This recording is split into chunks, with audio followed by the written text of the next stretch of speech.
The Tiger in the Tunnel by Ruskin Bond. Characters, Summary, Analysis.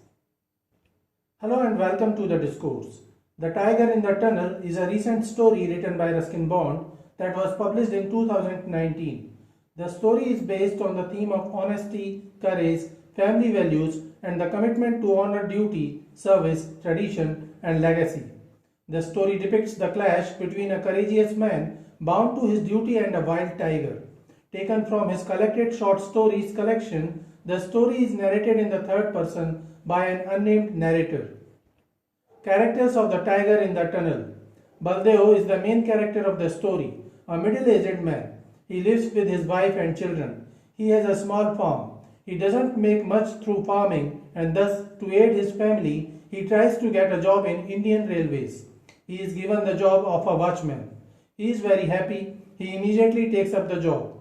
He considers it to be a blessing. His main job is to keep track of a tunnel and give signals to trains before they pass through it.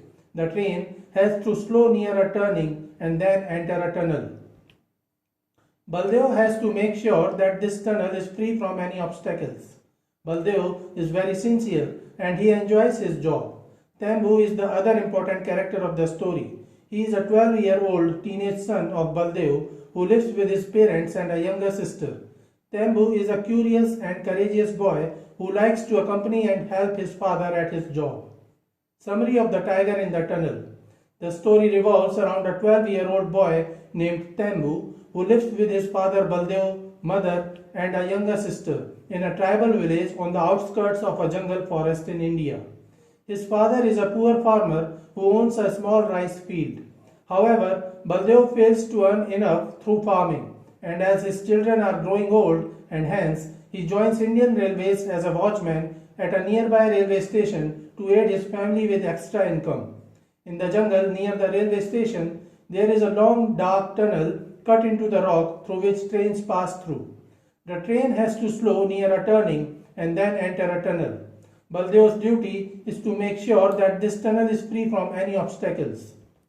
He is provided a bare hut near the tunnel where he stays at night. His duty is to keep the signal lamp burning and make sure that the tunnel is clear of obstructions so that the overland mail can pass through safely. His son Tembu is a curious growing kid who likes to watch trains as they pass through. Often, Tembu would accompany his father to his job at the railroad, sleeping with him in the hut. In the village, rumors of a wild man eating tiger are making rounds. Some people have seen the tiger attacking the cattle and they say that the tiger has attacked some lonely persons too. Winter is coming and the nights are beginning to be cold. One night, Baldeo goes to the hut in the jungle to perform his duty and as usual, Tembu accompanies him. Tembu awakens close to midnight and sees that his father is preparing to leave to check the signal lamp and the tunnel. Tembu asks if he should go with Baldeo. Baldeo is worried as he has heard tales of the famous man-eating tiger who is known to frequent the area, but he has neither seen nor heard it so far during his nightly treks. Yet he decides to keep Tembu away from any probable danger in the safety of the hut. Thus, when Tembu asks him if he could go with him to the tunnel, he responds that it is cold outside and that the boy should stay in the shelter of the hut. Baldeo is aware of the possible danger, but he confidently goes out alone through the darkness. He is used to the ways of the jungle and for his safety, he has taken a small axe that was given to him by his father. He is confident in his ability to face any danger. The axe is small and fragile to look at, but deadly when in use.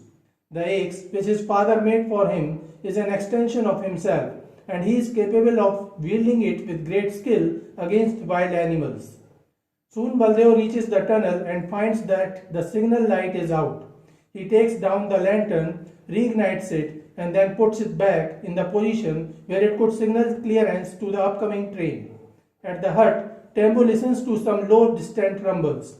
He is excited about the train and wakes up as he waits for the train to pass and for Baldeo to return. Before going back, Baldeo enters the tunnel to check if there is any obstacle. As he returns to the entrance, he feels the ground is trembling and he realizes that the train is about to come. As Baldeo is about to exit the tunnel, a tiger suddenly appears at the entrance of the tunnel and approaches towards Baldeo. He knows that the tiger is a man-eater. He cannot run away because the tiger can run very fast. Undeterred, Baldeo stands firmly with his back to the signal post and braces to use his axe. When the tiger attacks, he waits to a side and digs his axe in the tiger's shoulder. The unexpected attack rattles the tiger and it gets enraged and attacks Baldeo again. Baldeo dodges again and drives his axe through the tiger's shoulder, almost severing the leg. This time, though, the axe remains embedded in the bone and Baldeo is left without a weapon.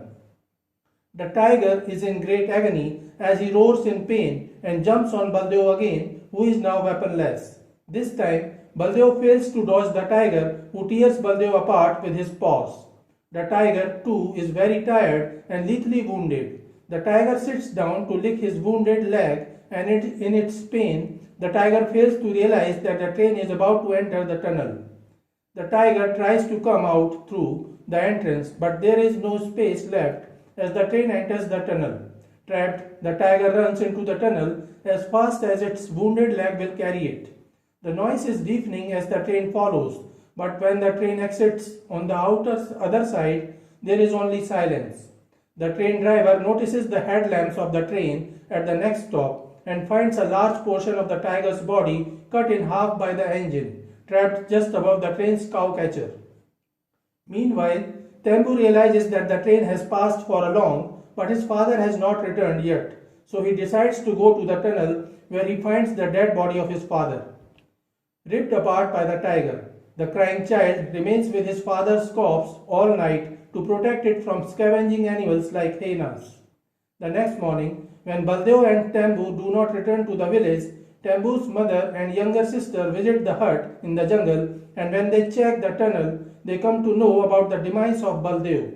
The family grieves his death for a few days, but life is to go on. Now when Baldeo is no more, the financial responsibilities must be taken over by Tembu and his mother. The next week, Tembu is given the same job given to his father.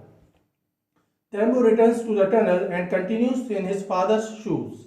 Devoted to his father's legacy, he ensures that the signal light is always lit and clears all the obstructions in the tunnel. He also wields the same axe, a tribute to his late father and the commitment to protect his family. Tembu, unafraid and determined, becomes the new protector of his family. Analysis of the tiger in the tunnel. One of the main themes of the story is the protection of the family. Baldeo realizes the dangers at night in the jungle when the rumors about the man-eating tiger are ripe, and thus he ensures that Tembu remains in the safety of the hut. After his father's death, Tembu suddenly finds himself in the shoes of his father, the protector of the family, and decides to take on his job as the watchman. Another important theme is courage.